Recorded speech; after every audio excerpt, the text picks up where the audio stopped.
In a small village nestled between rolling hills and dense forest, lived a woman named Amina. She was known throughout her village as a kind-hearted and gentle soul, always putting others before herself. Amina's beauty was matched only by her compassion. She cared deeply for her family and community, often going out of her way to help the elderly, tend to the sick, and teach the children the traditions of their ancestors.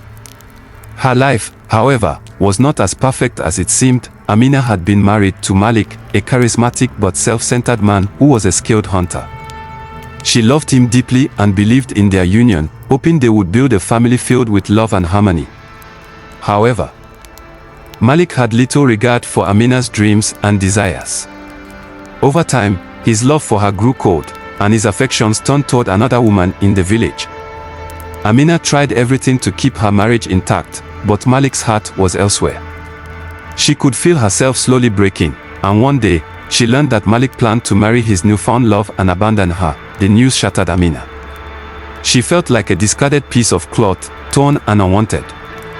The emotional breakdown she experienced was like a storm that left her heart in tatters.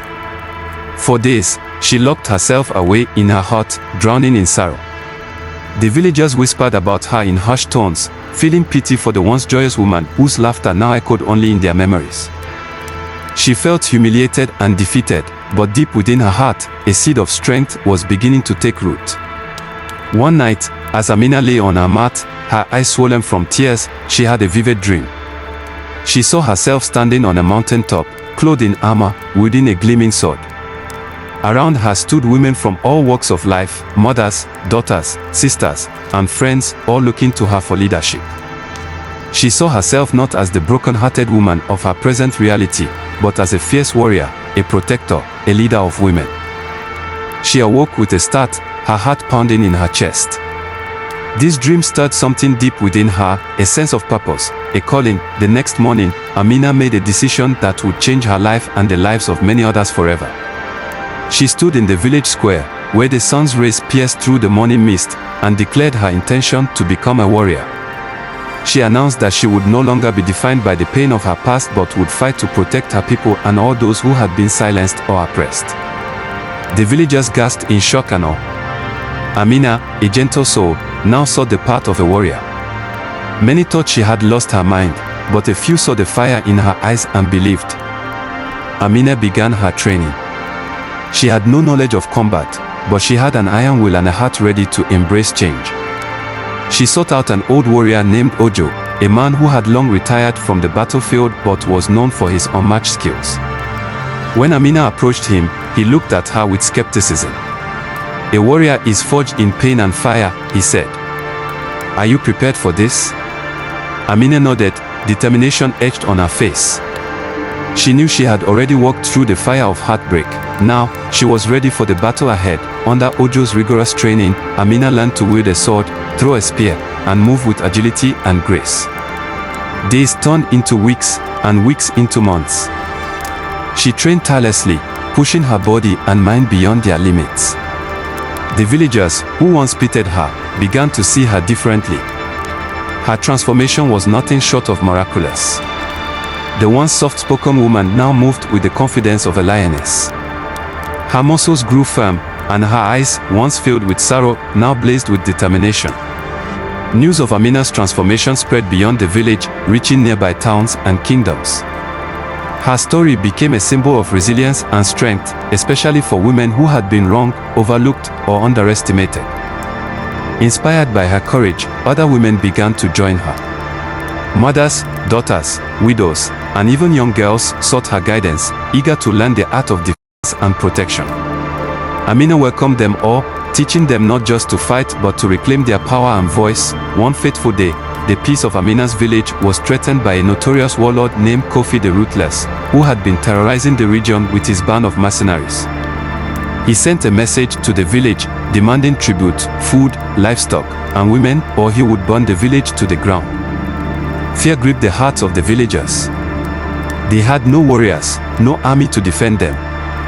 But Amina, now a seasoned warrior and leader of her group of women fighters, stood tall and unafraid, gathering her warriors. She spoke with a voice that resonated with strength and assurance. "We have trained for this day. We are not just women, we are warriors, and we will fight to protect our homes and our loved ones. We are not giving up without a fight." The women cheered, their hearts filled with a mix of fear and courage. They had faith in Amina, who had shown them that even in brokenness, there is strength. The day of the battle arrived. Kofi the Ruthless and his men, confident of an easy victory, marched into the village, expecting to find trembling villagers ready to surrender.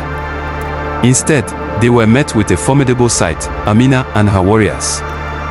Clad in makeshift armor, their eyes blazing with unyielding determination.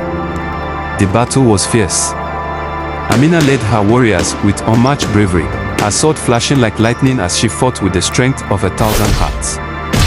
The women fought valiantly, using every tactic Amina had taught them.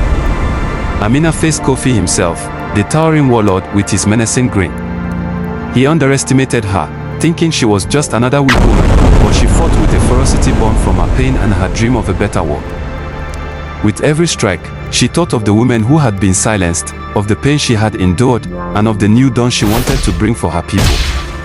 She dodged his blows with agility and met his strength with strategy.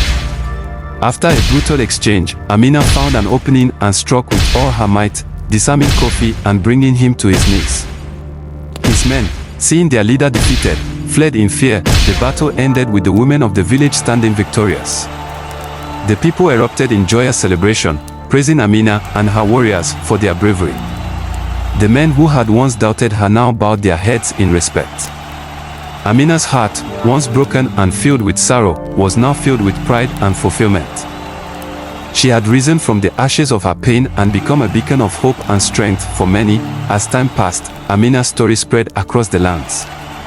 She became a living legend, not just for her bravery in battle, but for her courage to rise from the depths of despair and redefine herself.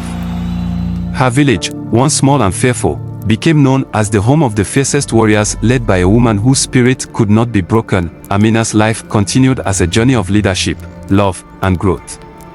She rebuilt her life, not with Malik, who eventually left in shame, but with her newfound family of warriors who looked up to her. She found love again in a humble farmer who respected her strength and wisdom. Together, they nurtured a family built on mutual respect, love, and shared values. Amina never stopped fighting for justice and became a counselor, a teacher, and a guardian for her people. Her story became a reminder to all that out of great pain can come great strength, and out of brokenness can emerge an unbreakable spirit. And so, the village prospered under her leadership, becoming a haven for all who sought refuge, justice, and the courage to become more than what the world had tried to make them. Amina, the warrior of broken chains, had not only saved her village but had also set countless souls free to live in courage and truth, and so, her legend lived on, inspiring generations to come.